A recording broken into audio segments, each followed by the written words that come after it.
خوش بسم اللہ الرحمن الرحیم اللہم صلی علی سیدنا مولانا محمد وعلی آلہ واصحابہ وبارک وسلم وصلو علیہ۔ ایمان کا ثبوت تمنائے مصطفیٰ، قرآن گفتگو کرے سمجھائے مصطفیٰ۔ میں بھی پڑا ہوا تھا گناہوں کے ڈھیر پر، اس گندگی سے مجھ کو اٹھا لائے مصطفیٰ۔ میری تجوریاں ہیں مظفر بھری ہوئی، مانگے وہ اور کیا جسے مل جائے مصطفیٰ، مانگے وہ اور کیا جسے مل جائے مصطفیٰ۔ معزز ناظرین کرام، پروگرام روشنی میں آپ کا خیر مقدم ہے۔ اللہ کی حمد ہے، اس کے محبوب کی ثنا ہے، اور اس کے بعد ہمارے پروگرام کا آغاز ہے۔ آج کا موضوع، کل ہم ماہ شعبان المعظم کے حوالے سے عظمت، فضیلت اور قرآن و حدیث میں اس کے اذکار، روایات میں کیا ملتا ہے، معمولات کیا ہونے چاہیے، شعبان المعظم کی فضیلتوں کو ہم نے سمجھا، معمولات کو سمجھا، اور جو ہمیں حضور سرور دو عالم صلی اللہ علیہ وسلم کی سیرت سے ثابت چیزیں تھی وہ علماء کرام نے بیان فرمائیں۔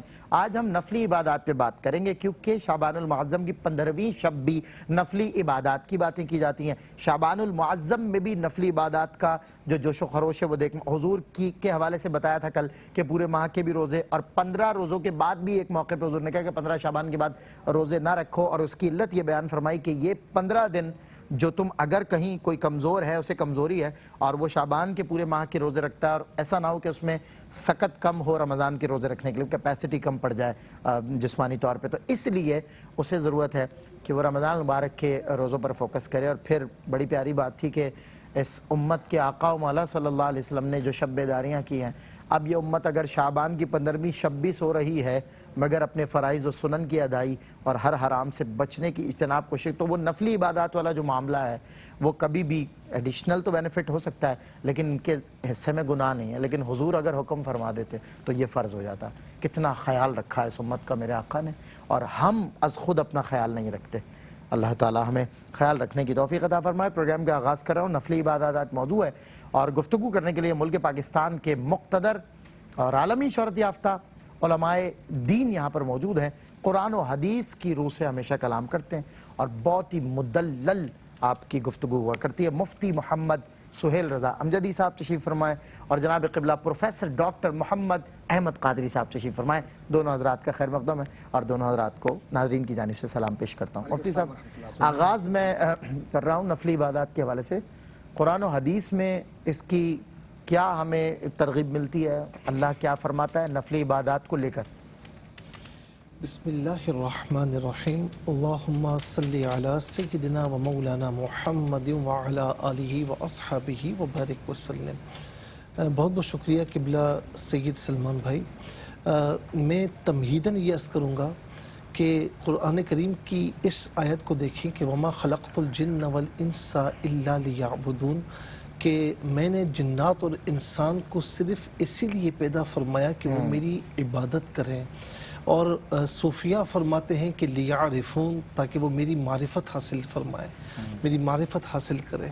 اچھا، اس آیت کریمہ کے ضمن میں ہمیں یہ معلوم ہوتا ہے کہ مسلمان کی بندگی یا انسان کی بندگی اللہ تعالیٰ کی بارگاہ میں فرائض واجبات تک محدود نہیں ہے۔ صحیح، فرائض سے، واجبات سے جو آپ پر ایک احکامات ہیں تو وہ اتر جاتے ہیں، ان کو آپ جو ہے ادا کرتے ہیں، لیکن اگر حقیقی طور پر اللہ تعالیٰ کا قرب حاصل کرنا ہے، اس کی معرفت حاصل کرنی ہے، میں اس کی مثال آپ کو یوں دوں کہ ایک ادارہ ہے، بہت سے لوگ کام کرتے ہیں، لیکن ایک کام کرنے والا ایسا بھی ہے، کچھ لوگ کام کرنے والے ایسے بھی ہیں جو وقت پر آتے ہیں، آتے وقت پر ہیں لیکن جاتے وقت پر نہیں ہیں۔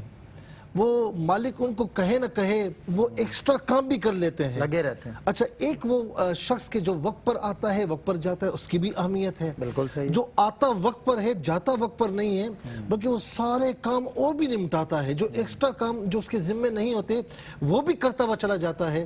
تو مجھے بتائیں کہ اونر کی نظروں میں زیادہ اہمیت کس کی ہوگی؟ ایکسٹرا کام کرنا، اسی کی جو ایکسٹرا کام، جسے یعنی یوں سمجھ لیں جسے ہم اوور ٹائم کہتے ہیں، اس کا بھی غم نہ ہو، ملے نہ ملے، لیکن وہ مالک کی خوشنودی حاصل کرنے کے لیے کرتا ہے۔ تو فرائض واجبات تو آپ پر لازمی ہے بھائی، وہ تو ادا کرنے ہی کرنے ہیں، لیکن جو نوافل کی طرف آتا ہے تو گویا کہ اللہ تعالیٰ کے قرب کے راستے کی طرف چل پڑتا ہے۔ اچھا، اسی لیے قرآن کریم میں آپ دیکھیں تتجافى جنوبهم عن المضاجع يدعون ربهم خوفا وطمعا، کہ جن کے جو پہلو ہیں نا وہ زمین سے جدا رہتے ہیں۔ اللہ اکبر۔ کیوں؟ اللہ کی بارگاہ میں وہ دعائیں کرتے ہیں، اللہ کی بارگاہ میں اسے پکارتے ہیں، اس کی عبادات میں لگے رہتے ہیں۔ اسی طریقے سے دوسری آیت کریمہ کہ جس میں عباد الرحمن کا ذکر ہے، وَالَّذِينَ يَبِيتُونَ لِرَبِّهِمْ سُجَّدًا وَقِيَامًا، کہ عباد الرحمن کا ذکر۔ آپ دیکھیں ہم میں سے ہر کوئی یہ کہتا ہے ہم رحمان کے بندے ہیں، لیکن وہ بندہ کیسا بندہ ہوگا، وہ بندے کیسے بندے ہوں گے کہ جنہیں رب تعالیٰ فرمائے کہ یہ رحمان کے بندے ہیں، ان کی شان کچھ اور ہے نا۔ تو فرمائے کہ یہ وہ لوگ ہیں میرے بندوں، یہ میرے وہ بندے ہیں کہ تم جب راتوں کو سو رہے ہوتے ہو، یہ راتوں کو اٹھ اٹھ کر میری خوشنودی کی خاطر نوافل ادا کرتے ہیں، عبادات کرتے ہیں، نمازیں پڑھتے ہیں۔ تم ان میں سے کسی کو دیکھو گے رکوع میں ہوگا، کوئی قیام میں ہوگا، کوئی سجدے میں ہوگا، یعنی مطمع نظر یہ ہے کہ رب تعالیٰ راضی ہو جائے، رب تعالیٰ کی معرفت مل جائے۔ اسی طریقے سے فرمایا کہ وَمَن تَطَوَّعَ خَيْرًا فَإِنَّ اللَّهَ شَاكِرٌ عَلِيمٌ، کہ جس نے، کیونکہ نفل کو عام طور پر تطوع کہتے ہیں، یعنی جسے نفلی کام کہا جاتا ہے، فرمایا جس نے بھی اچھا کام اچھے طریقے سے کیا، نفلی کام ہو، فَإِنَّ اللَّهَ شَاكِرٌ عَلِيمٌ، اللہ تعالیٰ اس کا اجر ضرور دے گا، وہ سارا جانتا ہے۔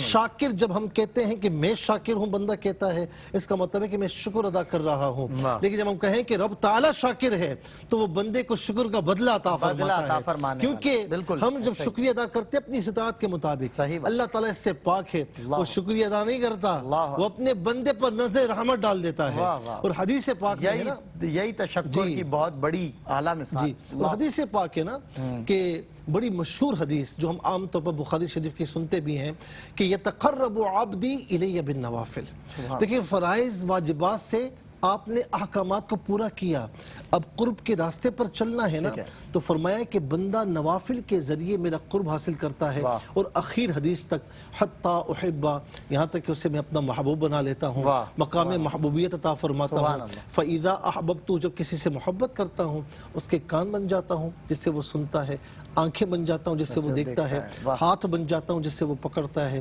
اس کے پاؤں بن جاتا ہوں جس سے وہ چلتا ہے، اگر سوال کرے گا اس کے سوال کو رد نہیں کرتا، ضرور عطا فرماتا۔ کیا بات، بہت خوب۔ میں قبلہ ڈاکٹر صاحب بنیاد فراہم کرتے ہیں مفتی صاحب ماشاءاللہ موضوع کو، اور نفلی عبادات کی فضیلت آپ نے باتیں سن کے نفل عبادت کی طرف اشتیاق بڑھنے لگا، دیکھیں یہ بھی آپ علماء کی برکت ہے۔ ڈاکٹر صاحب قبلہ نفلی عبادت کا جب تصور آتا ہے، آپ کو پتہ ہے ہمارے آپ کے ہاں دو باتیں ہیں جن پہ فوکس ہوتا ہے، مطلب جو پوائنٹ ہے، فوکس پوائنٹ وہ یہ ہے کہ جناب نفل یعنی نفل نماز اور نفل روزہ، نفلی روزے، نفل رکعتیں یعنی نماز، بس یہ دو تصورات۔ اس کے علاوہ نفلی عبادتیں کون سی ہیں، کون سی عبادات جنہیں نفلی عبادات کہا جاتا ہے؟ اعوذ باللہ من الشیطان الرجیم، بسم اللہ الرحمن الرحیم، مولاي صلی وسلم دائما ابدا علی حبیبک خیر الخلق کلہم، یا رب بالمصطفیٰ بلغ مقاصدنا واغفر لنا ما مضى یا واسع الکرم۔ آمین۔ استمداد بہت ضروری ہے، جی، جب تک حضور سے مانگا نہ جائے اس وقت تک معاملہ بنتا نہیں ہے، واہ، اور خاص طور پہ عبادت کرنے جائیں اور حضور کا وسیلہ و واسطہ نہ ہو تو سب بیکار ہے، ساری عبادتیں بیکار ہیں، آہا، نہ نفل پورے ہوتے ہیں نہ فرائض پورے ہوتے ہیں، اور سنت تو ہے ہی حضور کا عشق جیسے نصیب ہو جائے۔ سوال بہت بنیادی ہے، اور قبلہ برادر محترم حضرت علامہ محمد سہیل رضا امجدی صاحب دامت برکاتہ العالیہ تو ہمیشہ سے ہی خوبصورت بات کرتے ہیں، ماشاءاللہ ہر رنگ میں ہی خوبصورت ہیں آپ بھی، اور یہ بھی جزاک اللہ حضور، آپ سب سرکار کا کرم ہے آپ لوگوں پر۔ اصل بات یہ ہے کہ یہ جو عبادات ہیں اور عبادات کے معمولات ہیں اور اس میں جو احساس ہے، ان سب کا تعلق معاشرے سے ہے، معاشرے سے اس اعتبار سے ہے کہ اگر میں فرض پڑھ رہا ہوں تو مجھے یہ ذہن میں رکھنا ہے کہ فرض میں اس طرح پڑھوں کہ میرے بچے مجھ سے متاثر ہوں، میرے بچے بھی نمازی بنیں، بالکل، تاکہ تو اس طرف میں فرض ادا کر رہا ہوں اور اس طرف نفلی اعتبار سے ایک پیغام دے رہا ہوں، اور یہ پیغام بھی نفلی عبادت ہے۔ بالکل۔ دوسری بات کہ یہ جو ذکر و اذکار ہے ظاہر یہ نوافل میں ہے، درود و سلام ہے یہ بھی نفلی عبادت میں ہے۔ بالکل صحیح، آپ نے کسی کو جناب مسکرا کے دیکھ لیا، میں کہتا ہوں صدقہ جاریہ ہے، اپنے بھائی کے لیے مسکرا دینا نفل عبادت میں صحیح ہوا۔ اچھا، اسی طریقے سے کوئی پریشان ہے قرض میں، آپ نے اس کا قرض اتروا دیا. اللہ اکبر. کوئی رزق کے لیے پریشان ہے، اس کے لیے کہیں نوکری کا کوئی سبب کہیں آپ کے ہاتھ میں اللہ نے اختیار دیا، آپ نے بڑھ کر اس کی مدد کر دی. یہ نفلی عبادت ہے لیکن یہ کام آتی ہے. بالکل صحیح. پھر اسی طریقے سے کوئی بزرگ ہے، وضو کرنے سے قاصر ہے، وضو نہیں ہو پا رہا، یا ان سے طریقے سے پانی آپ نے پانی لیا، خدمت کر دی، پیر دھلا دیے، وضو کروا دیا، جوتے سامنے رکھ دیے. دیکھنے کو تو یہ سب کچھ نظر آتا ہے کہ ادب میں ہے، لیکن حقیقت میں یہ عبادت ہے. یہ تہذیب بھی عبادت کی شکل ہے. عبادت ہے. پھر ایسے ہی آپ ذکر و اذکار کرتے ہیں، صحیح. پھر آپ عمرے پر بھیجتے ہیں لوگوں کو، ہے نا، کہ آپ عمرے پر بھیج دیا تو نفلی عبادت کی طرف چلے گئے. پھر یہ سارا اصل میں اس نفلی عبادت کا جو مفہوم ہے وہ ہے کیا؟ نفلی عبادت کا بنیادی مفہوم یہ ہے کہ ہم اپنے لیے توشہ جمع کر رہے ہیں. بالکل. فرض تو ادا کر رہے ہیں اور سنت بھی پڑھ رہے ہیں. اگر ہم ترک کرتے ہیں تو ہمیں توبہ کرنی چاہیے اور ہمیں سنت پڑھنی چاہیے، بالکل. تاکہ کل قیامت کے دن کہیں کمی بیشی ہوتی ہے نا تو پھر یہ کام آئے گا. بالکل. بالکل. اور یہ اس میں ڈلے گا پلڑے میں. بالکل. اور جہاں نفل ڈلیں گے وہاں یہ سنن بھی اللہ نفل کے تبارک طور و پر ڈلیں. تعالیٰ تو کبھی کسی بندے کو پریشانی میں دیکھتا ہی نہیں، بے شک. اور نہ ہی وہی چاہتا ہے کہ کوئی پریشان ہو. بالکل.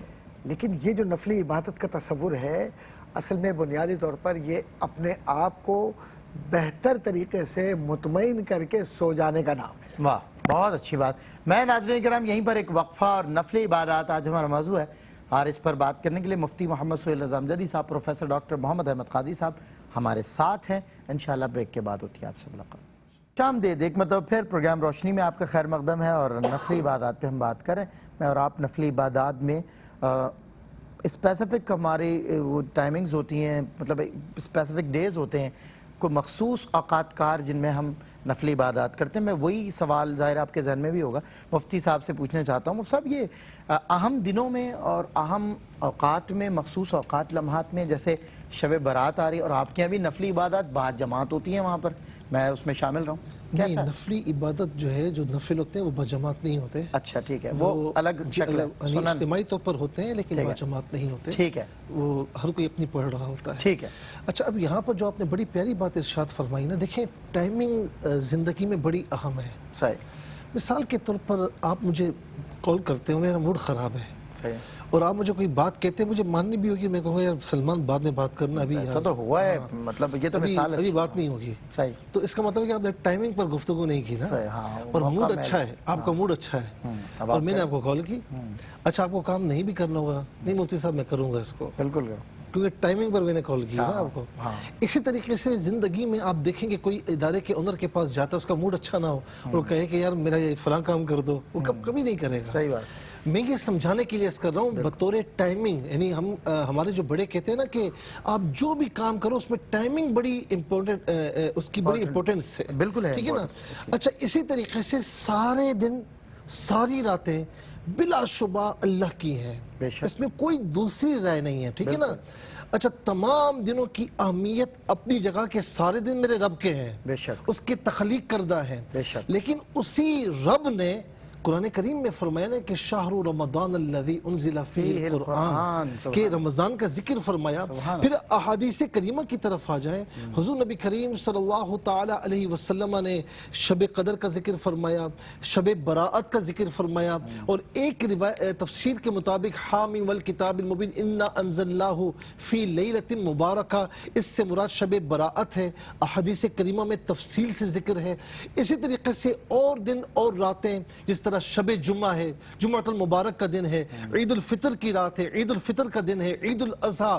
اچھا، رمضان میں بھی افطار کا وقت، سحری کا وقت، پھر اس کے ساتھ افطار سے پہلے کے لمحات، پھر تراویح کے لمحات، پھر اس کے ساتھ ساتھ یعنی ہر افطار کے وقت گناہگاروں کی بخشش ہونا، پھر شب قدر، پھر عشرہ رحمت، عشرہ مغفرت، جہنم سے آزادی. یہ ساری چیزیں شریعت مطہرہ نے دی ہیں نا. بالکل. تو یہ دن، یہ راتیں، اس کا مطلب یہ ہے کہ رب تعالی تعالیٰ یہ چاہتا ہے کہ میرے جو بندے عام طور پر اتنا کچھ نہیں کرتے، کبھی شیطان انہیں بہکا دیتا ہے، کبھی ادھر کبھی ادھر، لیکن خاص طور پر ان راتوں میں، ان مہینوں میں، ان ایام میں کچھ نہ کچھ کر کے میری ناراضگی کو ہٹا دیں، آ جاتے ہیں میری رضا حاصل کر لیں۔ آ جائیں دیکھیں نا، ایک وہ اسٹوڈنٹ ہوتا ہے جو قبلہ ڈاکٹر صاحب پورے سال محنت کرتا ہے، اسے پھر ان رات، اس کی تو ہر رات شب برات ہے، اس کی تو ہر رات شب قدر ہے، اسے ضرورت نہیں ہے، اس کی تو روٹین میں عبادات اتنی ہیں۔ امام زین العابدین رضی اللہ تعالیٰ عنہ 1000 نوافل ادا فرماتے تھے، اس طرح دیگر اولیاء کاملین ہیں، ائمہ اہل بیت اطہار ہیں، صحابہ کرام ہیں، ہمیں ملتا ہے کہ پوری رات عبادت کر رہے ہیں، نوافل پڑھ رہے ہیں، ٹھیک ہے نا۔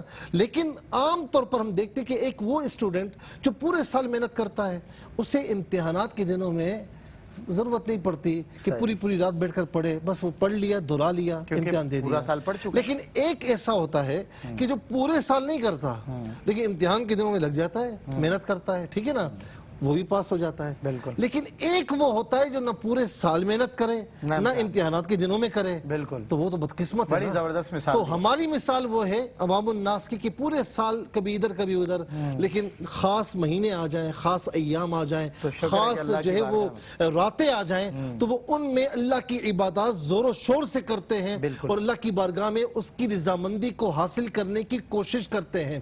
اچھا، کچھ لوگ کہتے ہیں کہ جی یہ ایسا کیوں، عام دنوں میں اور یعنی وہ تو نماز نہیں پڑھتے، ان دنوں میں آ کر مسجد میں بیٹھ جاتے ہیں، تو میں کہتا ہوں کہ آپ عبادات سے روک رہے ہیں، کیا خدا نہ خاصا وہ کچھ اور کر رہا ہے، عبادات سے روک رہے ہیں۔ آپ کو کیا پتا کہ اس کے مسجد کے آنے پر ٹائمنگ کے اعتبار سے اللہ رب العالمین ایسا راضی ہو جائے کہ اس رات یا اس دن یا اس مہینے کے بعد اس کی کایا پلٹ جائے، وہ زندگی میں یو ٹرن لے لے گناہوں سے نیکیوں کی طرف اور حقیقی نمازی بن جائے۔ اور کئی مرتبہ میں نے ایسا دیکھا ہے کہ ماہ رمضان میں کوئی مسجد میں آتا ہے، ایسا آتا ہے کہ پورے سال آتا ہے، شب برات میں مسجد میں آتا ہے، پھر وہ واپس نہیں جاتا، وہ ہمیشہ آتا ہے۔ صاحب ایک بات، سوری انٹرپٹ کر رہا ہوں، وہ لوگ جو آپ کا میرا اس حوالے سے تجربہ رہا ہوگا، اور میں اس میں کوئی بلا دریغ لوگوں کو کوئی جان پہچان والا ہو یا نہ ہو، اگر میں مسجد جا رہا ہوں دیکھ رہا ہوں تو میں کہہ دیتا ہوں بھائی، اشارہ جان پہچان نہ بھی ہو، بھائی آ جائے نماز کے لیے، وہ نہیں اٹھ رہا ہوتا، لیکن شب برات آئے گی، شب معراج مسجد میں کھڑا ہوگا، عبادت کر رہا ہوگا،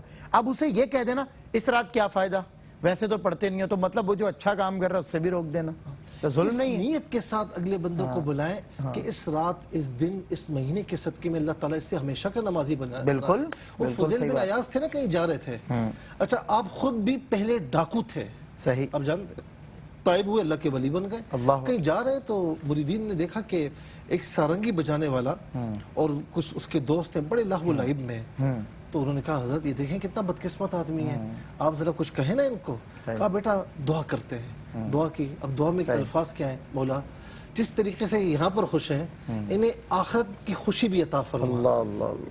تو مریدین نے سمجھے، نہیں کہا یہ کسی عجیب و غریب دعا ہے، آخرت کی خوشی، یہاں پر یہ کر رہے ہیں۔ تو اس کے بعد جیسے ہی آپ نے دعا کی وہ سب کے سب آپ کے پاس آئے، تائب ہوئے اور ہمیشہ کے لیے اللہ والے بن گئے۔ دیکھیے سبحان اللہ، یہ سوچ ہونی چاہیے، یہ پازیٹیو، اپنی سوچ کو پازیٹیو کریں، صحیح ہے، بالکل اپنی سوچ کو نیگیٹیو نہ کریں۔ بالکل ٹھیک۔ دیکھیں حضور نبی کریم علیہ السلام جو ہے وہ ماہ شعبان میں کثرت سے روزے کیوں رکھتے تھے؟ جب پوچھا گیا تو فرمایا کہ اس مہینے میں اعمال نامے اللہ کی بارگاہ میں پیش ہوتے ہیں، حالانکہ آقا علیہ السلام تو بخشے بخشا ہے، ان کے صدقے میں ہماری بخشش ہونی ہے۔ کیا فرماتے ہیں تعلیم امت کے لیے کہ جب میرے اعمال نامے اللہ کی بارگاہ میں پیش ہوں تو میں چاہتا ہوں کہ میں حالت روزہ میں۔ بہت اچھی بات، خوبصورت بات، ماشاءاللہ۔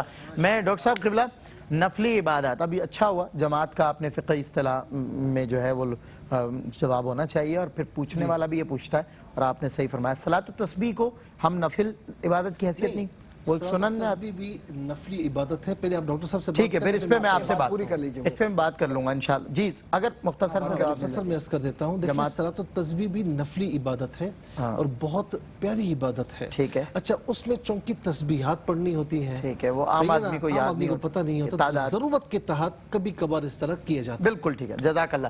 میں ڈاکٹر صاحب قبلہ آپ سے ایک سوال یہ پوچھنا چاہتا ہوں کہ نفلی عبادت کا اعلان کرنا، قرآن تو اس پر بہرحال ترغیب فرماتا ہے، ارشاد فرماتا ہے سرم و علانیہ، یعنی وہ لوگ جو چھپ کر اور اعلانیہ اللہ کی مخلوق کی مدد کریں یا حقوق اللہ اللہ کی عبادت کرتے ہیں۔ اب نفل عبادت کوئی اگر اعلانیہ کرتا ہے تو اس میں دونوں قسم کی کیٹیگریز پائی جاتی ہیں. ایک تو وہ جو ریاکاری کر رہا ہوتا ہے اور ایک وہ جو اعلان ترغیب کی خاطر کر رہا ہوتا ہے. دونوں پر آپ روشنی دیجئے نا ہمیں ذرا ارشاد فرمائیں. میں کیا روشنی دوں اس میں؟ یہ تو بڑی سادہ سی بات ہے کہ دیکھیے جو نیت ہے وہ عبادت کی جو اصل ہے اس کو ظاہر کرتی ہے. صحیح. اگر نیت دکھاوے کی ہے کہ لوگ مجھے حاجی صاحب کہیں, مجھے بڑا اللہ والا کہیں, تو پھر وہ جس نے دنیا کے لیے ہجرت کی اس کو دنیا مل گئی. بالکل یہ بھی کام کر لے بھائی, ٹھیک ہے. اب عرف عام میں لوگ کہیں گے بڑا اللہ والا آدمی ہے, کیونکہ بیچارے وہ سادہ سے لوگ ہیں, وہ حلیے پہ جائیں گے کہیں گے وہ بہت بڑا آدمی ہے, چلو اللہ والا آدمی ہے.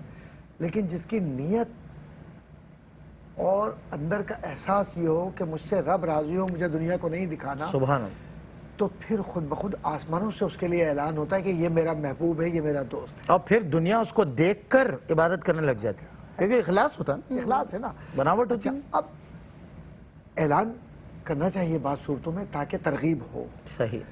لیکن اس ترغیب کا مقصد بالکل یہ نہیں ہے کہ کسی کی اس میں تذلیل ہو. جناب ارے رکیے جناب میں ابھی نماز پڑھ کے آ جاؤں. ارے آپ تو نماز نہیں پڑھیں گے نا, رکیے میں تو پڑھ لوں نا بھائی, میری یہ اچھی بات ہے, یہ کوئی انداز نہیں ہے. یہ ہمارے یہاں ہوتا ہے. ہاں بالکل یہ کوئی انداز نہیں ہے. بالکل آپ کو نماز پڑھنی ہے نا, آپ پڑھ لیجئے. ترغیب ہے نا, یار میں نماز کے لیے جا رہا ہوں, بس اتنا بول کے آپ اٹھ جائیں. ہاں, یا یہ کہہ لیں اگر آپ بھی آتے ہیں تو نماز کے لیے جا رہا ہوں میں, تو آپ نے یاد دلا دیا, صحیح, آپ کو ثواب مل گیا, آپ کی عبادت ہو گئی.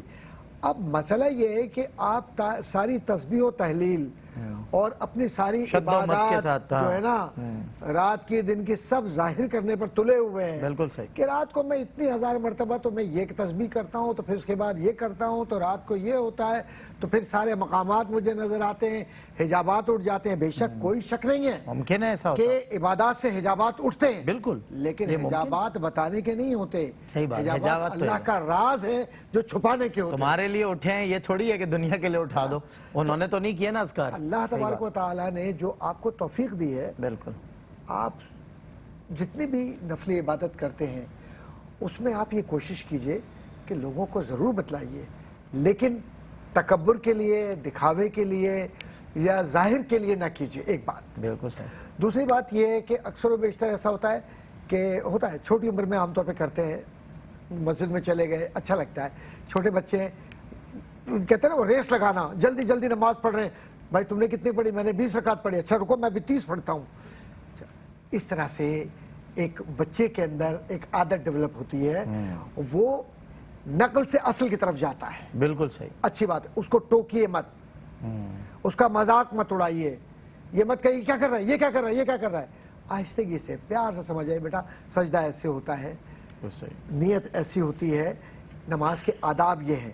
لیکن آپ اس کو اگر ایک دفعہ بری طرح سے ڈانٹ دیں گے, لوگوں کے سامنے اس کو خدا نخواستہ کمتر ثابت کریں گے, تو نتیجہ یہ ہوگا کہ وہ مسجد سے منہ پھیر سکتا ہے. صحیح فرما رہے ہیں, بالکل ایسے ہی. اور نفسیاتی پھیرتے ہیں لوگ. دیکھیے نفلی عبادت جو میں سمجھتا ہوں, نفلی عبادت بنیادی اکائی ہے تربیت کی. واہ. اور یہ تربیت کا بنیادی ادارہ اگر آپ ختم کر دیتے ہیں تو فرائض کی طرف لوگ غافل ہونا شروع ہو جائیں. بالکل صحیح کہہ رہے ہیں, یہ تو انسان کو تیار کرتا ہے فرض کے لیے. ٹھیک ہے نا.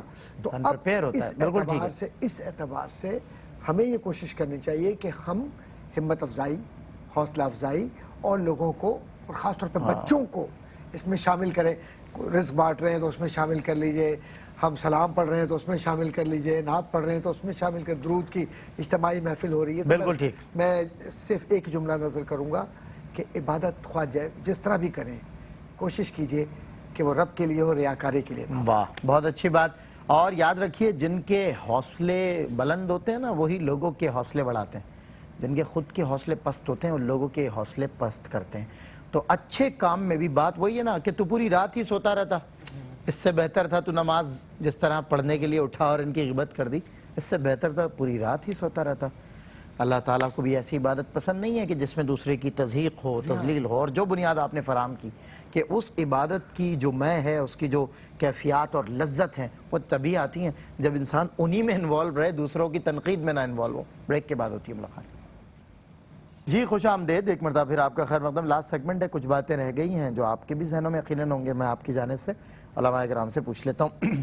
اگر فرض باقی ہیں اور بندہ نوافل کی کثرت کرے جس طرح آپ نے بتایا, تو قابل اعتراض بات تو ہے, لیکن اعتراض کی بھی کوئی شکل ہوتی ہے. اب ہمارے ہاں فرض تو پڑھتے نہیں ہو, شب برات پہ کھڑے ہو کے نفل پڑھنا شروع ہوتے ہو, یہی بات دوبارہ دہرانا چاہتا ہوں. اچھا, میں قبلہ ڈاکٹر صاحب نے بڑی پیاری باتیں ارشاد فرمائیں.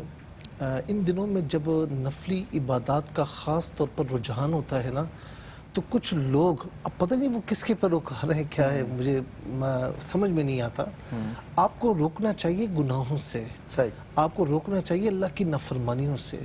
میں آپ کو کتنے مواقع بتاتا ہوں کہ جس سے آپ روک سکتے ہیں, صحیح, آپ اس سے نہیں روکتے. صحیح بات. آپ لوگوں کو عبادتوں سے روکتے ہو اور آپ لوگوں کو مساجد میں آنے سے روکتے ہو. تو میں سمجھتا ہوں کہ یہ باعث شرم و عار ہے ہمارے لیے, بالکل صحیح کہ بات. اس طرح نہیں کرنا چاہیے. اچھا, اب نوافل کی جماعت کا ایک معاملہ آتا ہے. اس میں فقہاء کرام نے جو مختلف اقوال پیش کی ہیں, مختلف فقہ کی کتب میں جو اقوال ہیں, میں اس کی روشنی میں یہ کروں گا کہ علماء کرام نے اس بات کو مکروہ گردانا ہے کہ نوافل کی جماعت کثرت کے ساتھ, یعنی کثیر تعداد میں لوگ ہوں اور اس کے لیے نوافل کی جماعت کا اہتمام کیا جائے اور بلایا جائے لوگوں کو. تو علماء نے اس کو مکروہ جانا ہے. ٹھیک ہے نا. اچھا, ٹھیک. یہ کب ہو؟ جب اجتماع ہے اور کثرت سے ہر دوسرے دن لوگوں کو بلایا جا رہا ہے. تداعی کا لفظ استعمال ہوا ہے. تداعی اس میں, اس کی تعریف میں یہ آتا ہے کہ لوگوں کی کثرت بھی ہو اور پھر وہ کثرت کے ساتھ بلائے جاتے ہوں, تو اس کو مکروہ جانا ہے. ٹھیک ہے نا. اس کو بھی مکروہ تحریمی نہیں سمجھا, مکروہ تنزیہی. بہرحال یہ ایک حکم موجود ہے. لیکن علماء نے اس بات کو بیان فرمایا کہ اگر جو ہے وہ 2-3 لوگ ہیں اور کبھی کبھار, تو اس میں بھی کوئی حرج نہیں ہے. یا کثرت کے ساتھ لوگ ہیں لیکن کبھی کبھار کہیں ایک آدھ مرتبہ بلا لیا, تو اس میں بھی بغیر کسی کراہت کے جائز ہے. بار بار اس طرح کثرت کے ساتھ بلانا, کثیر تعداد میں لوگ ہوں, اس سے علماء کرام نے مکروہ جانا ہے. تو ہم عام طور پر سال میں 1 یا 2 مرتبہ ایسا ہوتا ہے کہ ساتھ و تسبیح ادا کروانی ہوتی ہے, وہ بھی لوگوں کو علم نہیں ہوتا. اگر ہم چھوڑ دیں, لوگوں کو نماز کے فرائض نہیں آتے, احکامات نہیں آتے, واجبات نہیں آتے, انہیں یہ نہیں پتا کہ نماز کس سے ٹوٹتی ہے. اب ان سے کہیں گے کہ جی پہلی رکعت میں اتنا پڑھو اتنا پڑھو, تو ان کی نماز ڈسٹرب ہونے کا خطرہ ہے. تو ایک امام کے پیچھے پڑھ لیتے ہیں تو ان کی ادا بھی ہو جاتی ہے, ثواب بھی مل جاتا ہے. ثواب کتنا بڑا ہے کہ حضور نبی کریم علیہ السلام نے پہلے یہ فرمایا کہ ہو سکے تو اس سے روزانہ پڑھا کرو, ہو سکے یہ نہ ہو سکے تو ہفتے میں 1 بار پڑھو, یہ بھی نہ ہو سکے مہینے میں, سال میں. ہوتے ہوتے فرمایا کہ چچا جان جس نے سال میں پوری زندگی میں 1 مرتبہ پڑھی, اللہ تبارک و تعالیٰ اس کے اگلے پچھلے گناہوں کو معافی عطا فرماتا ہے. اچھا, اب رہی یہ بات جو آپ نے فرمایا کہ فرائض اگر باقی ہوں تو نوافل پڑھنا کیسا ہے. دیکھیں, اس بات کا حق تو آپ کو کسی نے نہیں دیا کہ آپ کو پتہ ہے کہ بے نمازی ہے. اگر وہ نوافل کے لیے آ رہا ہے, نماز پڑھتا نہیں ہے, اور تو اب یہاں پر آ کر نمازی بنا بیٹھا ہے اور نفل پڑھ رہا ہے, آپ کو یہ کہنے کا حق نہیں ہے. ہاں, کوئی سمجھدار بندہ ہے اسے سمجھائے کہ بیٹا بات یہ کہ فرائض واجبات پہلے ہیں, سنت نوافل اس کے بعد ہیں, اسے اچھے طریقے سے سمجھانے چاہیے. اچھا, اب کسی پر اگر نوافل فرائض ہیں تو یاد رکھیں اصول یہ ہے کہ قرض پہلے ہوتا ہے, تحفہ بعد میں ہوتا ہے. یہ بات سمجھ رہے ہیں؟ بالکل صحیح. تو فرض جو ہے یہ قرض ہے آپ پر, بالکل, یہ پہلے ادا ہوگا, تحفہ بعد. اللہ کی بارگاہ میں فرض پہلے ادا کرنا ہے اور نوافل کی صورت میں جو تحائف دینے ہیں وہ بعد میں دینے ہیں. ٹھیک ہے نا. تو جب تک علماء فرماتے ہیں فقہاء کہ جب تک آپ پر فرائض واجبات ہیں تو نوافل ادا نہیں کرنے چاہیے, فرائض واجبات کو ہی ادا کرنا چاہیے. اب اس میں 2 صورتیں اور ہیں. ایک یہ ہے کہ جب بھی ایسی راتیں ہوں, ایسے ایام ہوں, ایسے مہینے ہوں کہ آپ کی نوافل ادا کرنے کا جی چاہتا ہے اور آپ پر جو ہے وہ ابھی قضائیں ہیں, تو پھر حکم یہ ہے, اچھا یہ ہے کہ جتنے آپ نوافل پڑھنے کا دل کر رہا ہے نا, آپ اتنی تعداد میں قضا نمازیں پڑھ لیں. اللہ تبارک و تعالیٰ آپ کی نیتوں کو ثواب عطا فرمائے گا. اور ایک صورت یہ ہے جس سے تھوڑا سا اس میں فلیکسیبلٹی بھی دی گئی ہے کہ ایک بندہ تواتر کے ساتھ قضا نمازیں پڑھتا آ رہا ہے, چھوڑتا نہیں ہے بالکل بالکل ٹھیک ہے. تواتر کے ساتھ پڑھتا آ رہا ہے. اور قضا نمازیں مثال کے طور پر آج بڑا دن ہے یا بڑی رات ہے یا مہینہ چل رہا ہے تو میں پابندی کے ساتھ, وہ بندہ پابندی کے ساتھ جو قضا نمازیں پڑھ رہا ہے, اگر بڑے دن یا بڑی رات میں کچھ ایکسٹرا نوافل پڑھنا چاہتا ہے تو اسے چاہیے کہ پڑھ لے. بہتر تب بھی وہی کہ فرائض پڑھے, لیکن چونکہ وہ تواتر کے ساتھ پڑھتا آ رہا ہے تو اب نوافل پڑھے گا تو انشاءاللہ اللہ رب العالمین اسے ثواب عطا فرمائے گا. بڑا آپ نے مفتی صاحب قیمتی پیغام دیا, کیونکہ دیکھیں قدر و قیمت معلوم ہونی چاہیے ہر شے کی. جی. ایک قضاء عمری ہے, دوسرے نوافل ہے. بکثرت انسان نفل پڑھ رہا ہے اور قضا اس کے پیچھے اس پر, یعنی قرض پہلے ادا ہوگا. مطلب یہ ہے کہ قرض لوگوں کا آپ پر قرضہ ہے قرضہ ہے اور آپ پورے محلے کو تحائف بانٹتے ہیں. تحائف بانٹتے پھر رہے ہیں. اب وہ جو قرض دار ہوں گے, اچھا جو قرض مانگتا ہے اس کے پاس ایک مہنگا سا تحفہ لے کر پہنچے, بالکل وہ کہے گا اللہ کے بندے میرے قرض تو ادا کر. قرض ادا کر دو, ظاہر ہے. بالکل ٹھیک ہے. میں ڈاکٹر صاحب قبلہ, شعبان المعظم ہو یا رمضان المبارک ہو, میں نے دیکھا لوگ بکثرت روزے بھی رکھتے ہیں, نوافل کا اہتمام بھی کرتے ہیں. رمضان میں بھی بہت زیادہ دیکھنے میں آتا ہے. شعبان سے تو خیر بہت زیادہ ہی رمضان میں لوگوں کا رجحان ہوتا ہے. تو کیا اس کے علاوہ جو ماہ ہوتے ہیں کیا ان میں یہ کثرت اور یہ اشتیاق نہیں ہونا چاہیے انسان کا؟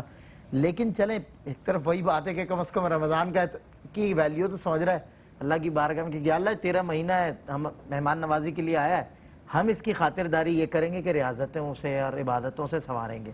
لیکن باقی دیگر مہینوں کا کیا قصور ہے قبلہ؟ شعبان, رمضان, یہ تربیت کے ماہ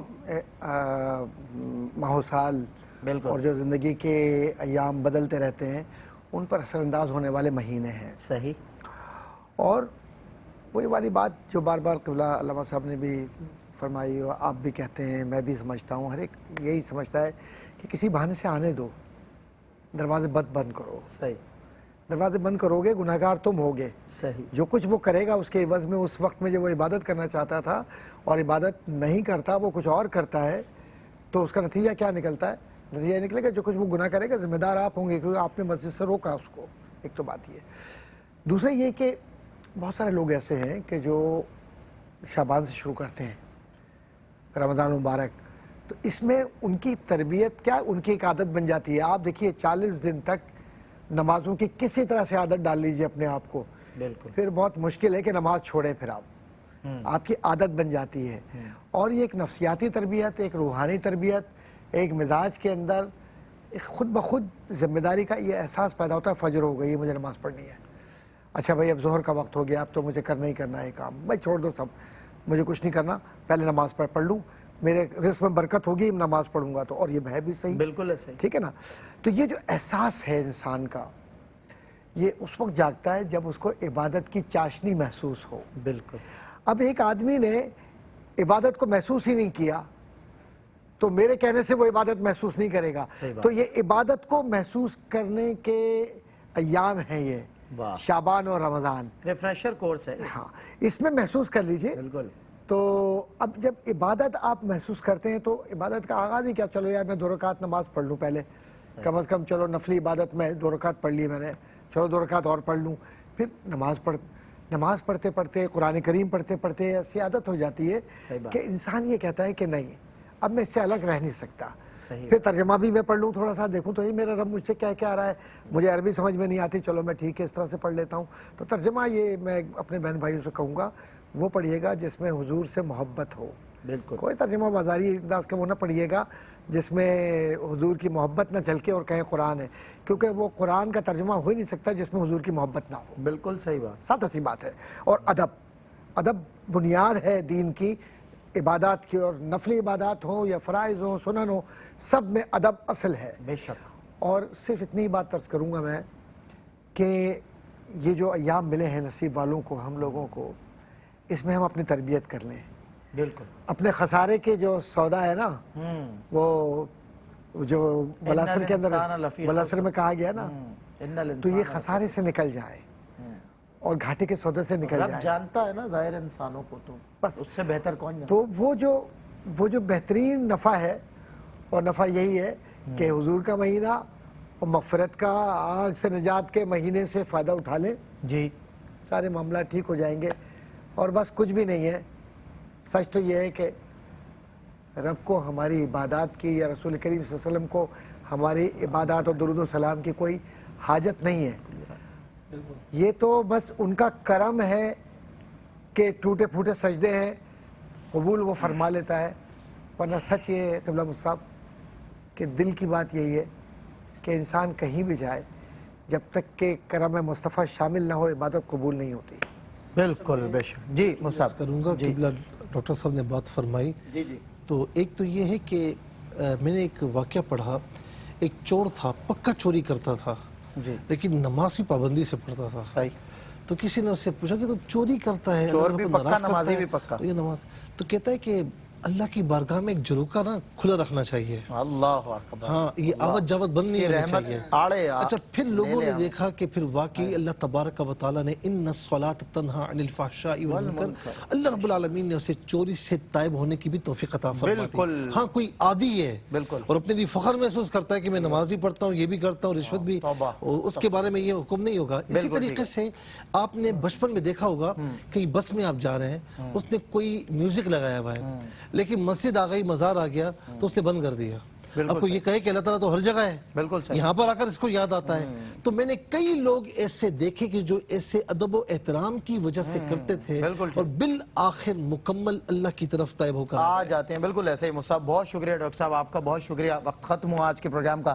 بس جاتے جاتے اتنا سا کہوں گا کہ جملہ کہوں گا. جی جی مصعب، جو کام آپ کے کرنے کے نا وہ کیجئے، بالکل صحیح. جو کام اللہ کے ذمے ہے اسے اللہ پر چھوڑ دیجئے. اللہ پر چھوڑ دیجئے.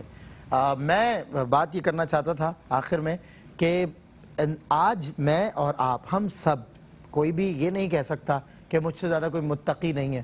ہر انسان کہیں نہ کہیں گناہگار ہے کہ پہلے تو یہ مانیں، کیونکہ یہ نہیں مان رہے. ہم یہ مانتے ہیں کہ یہ بھی گناہگار ہے، یہ بھی گناہگار ہے، یہ بھی اس میں بھی عیب، اس میں بھی عیب، اس میں کوئی بھی عیب نہیں ہوتا. کوئی نہ کوئی عیب کسی نہ کسی میں پایا جاتا ہے. موضوع سخن یہ ہونا تھا کہ میں کیا ہوں، مجھ میں کیا عیب ہے. آج موضوع سخن یہ ہے اس میں یہ عیب ہے، اس میں یہ عیب ہے. جب میں خود پہ غور کرتا ہوں تو مجھ سے برا انسان کوئی نہیں ہوتا. ہم ہر طرف جاتے ہیں، ہر دروازہ کھٹکھٹاتے ہیں اپنے کام نکلوانے کے لیے، لیکن جو سب دروازوں کا مالک ہے، سب دروازوں کے کھولنے کا اختیار جس کے قبضہ قدرت میں، ہم اس کی طرف نہیں آتے. آئیں ہم اپنے رب کے حضور آ کر اعتراف گناہ اور اعتماد کرم کی کیفیت میں رہیں اور اس سے التجا کریں، اور وہ ہم پہ رحم فرمائے گا اس دنیا میں بھی اور اس ابدی دنیا میں بھی. انشاءاللہ آپ سے کل ملاقات ہوگی. تب تک کے لیے السلام علیکم ورحمۃ اللہ وبرکاتہ. ناظرین، اگر آپ ایسی ہی مزید ویڈیوز دیکھنا چاہتے ہیں تو ہمارا ARYQTV کا چینل سبسکرائب کیجئے اور بیل آئیکن کا بٹن دبانا نہ بھولیے تاکہ آپ سے کوئی پسندیدہ پروگرام مس نہ ہو جائے.